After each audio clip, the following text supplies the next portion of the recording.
Malcolm X. I think a lot of people are confused by the new Arabic name, El-Hajj Malik El-Shabazz. I've always had the name on my passport, Malik El-Shabazz, only I only used it in the Muslim world. Well, Hajj is a title that is given to any Muslim who makes the pilgrimage to Mecca during the official Hajj season. Well, will you now use Shabazz and drop X? I'll probably continue to use Malcolm X and I'll probably use it as long as the situation that produced it exists.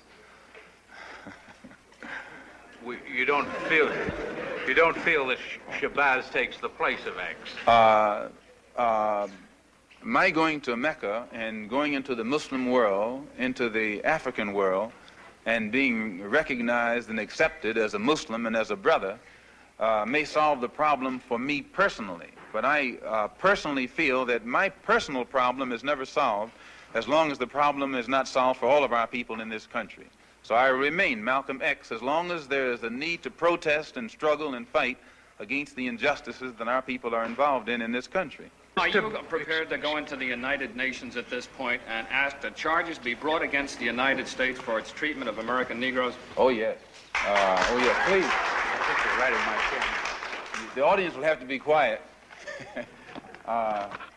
Yes, as I pointed out when I was during my traveling, that African nations and Asian nations and Latin American nations look very hypocritical when they stand up in the United Nations condemning the racist practices of South Africa and that which is practiced by Portugal and Angola, and saying nothing in the UN about the racist practices that are manifest every day against Negroes in this society.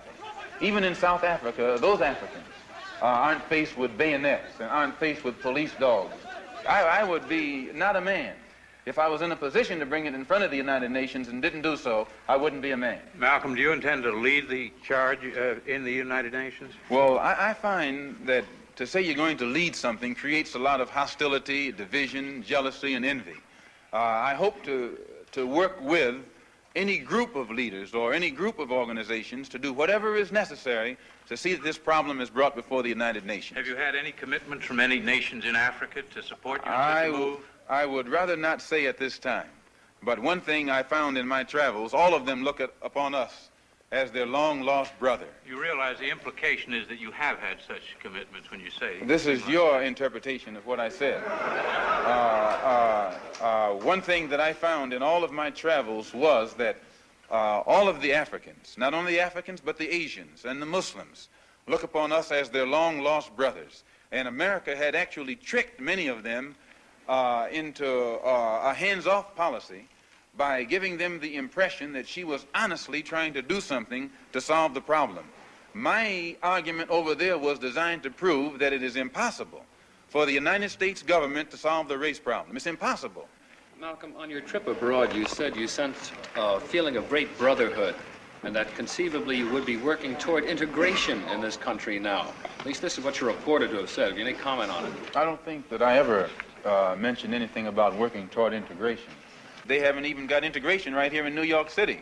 You have worse integration problems in the North than they have in the South. So if it doesn't work if you can't bring about integration in New York City as international, cosmopolitan, up-to-date as it's supposed to be, you will never get integration anywhere else in the country. Are you prepared to work with some of the leaders of the other civil rights organizations? Certainly, certainly. We will work with any groups, organizations, or leaders in any way, as long as it's genuinely designed to get results. Does your new beard have any religious significance? No, not particularly, but I do think that you'll find black people in America, as they strive to throw off the shackles of mental colonialism, will also probably reflect an effort to throw off the shackles of cultural colonialism. And they may begin to reflect desires of their own, with standards of their own. Malcolm, your more controversial remarks was a call for black people to get rifles and form rifle clubs sometime back. Do you still favor that for self-defense? I don't see why that should be controversial. I think that if white people found themselves the victim of the same kind of brutality that black people in this country face, and they saw that the government was either unwilling or unable to protect them, that the intelligence on the part of the whites would make them get some rifles and shotguns and protect themselves. Now, Negroes are developing some kind of intellectual maturity too, and they can see that having waited upon the government to protect them has been a wait that has been in vain. So any of them who live in areas where the government is not able to do its job, then we do have to get together and do a job of protecting ourselves. No Negro leaders have fought